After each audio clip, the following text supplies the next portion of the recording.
Guterres called on the international community to support Israelis and Palestinians take determined actions to advance a meaningful peace process, calling a two-state solution the only way to achieve a durable and equitable peace.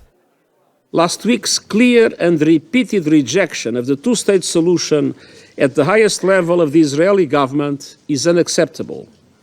And this was despite the strongest appeals from even the friends of Israel, including those sitting around this table. This refusal and the denial of the right to statehood to the Palestinian people would indefinitely prolong a conflict that has become a major threat to global peace and security. It would exacerbate polarization and embolden extremists everywhere. The right of the Palestinian people to build their own fully independent state must be recognized by all. And any refusal to accept the two-state solution by any party must be firmly rejected. What is the alternative? How would a one-state solution look with such a large number of Palestinians inside, without any real sense of freedom, rights, and dignity? This would be inconceivable. The two-state solution is the only way to address the legitimate aspirations of both Israelis and Palestinians. He again warned that the entire population of Gaza was enduring destruction at a scale and speed without parallel in history, telling the Council that nothing could justify the collective punishment of 2.3 million Palestinian people in the enclave. Guterres told member states that everyone in Gaza was hungry, and more than 500,000 of those grappling with catastrophic levels of food insecurity. And with a collapsing health system, disease was expanding the means of death in the Strip, as he called for a functioning medical evacuation system. Mr. President, Palestine's top diplomat echoed the SG's sentiments as he called for greater international consensus on a path forward. it is time to convene an international peace conference with a clear objective, upholding international law and implementing UN resolutions through resolute action by all states, organizations, and the UN. It is time for recognizing the admission of the State of Palestine to the UN.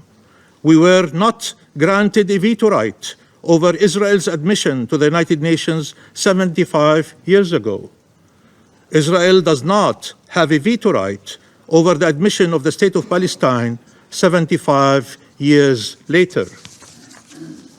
The international consensus on two states in this land must be upheld in word and deed. There can be no more pretext for endless delay and obstruction. The disregard for Palestinian life, for international law, for the regional and international will to bring about just and lasting peace should no longer be tolerated.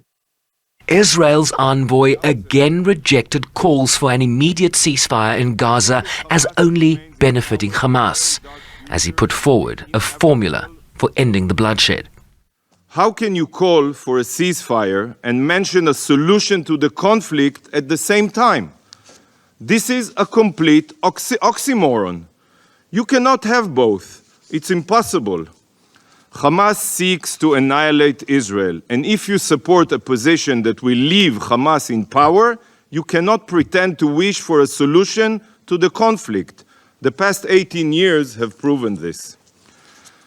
But dear friends, there is a formula that can end the bloodshed, and if the Council stands united behind it, then it will materialize.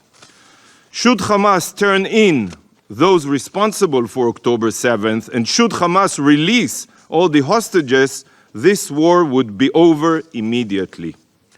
This is not a war that Israel chose, but we will defend our future just as each of you would defend the future of your country.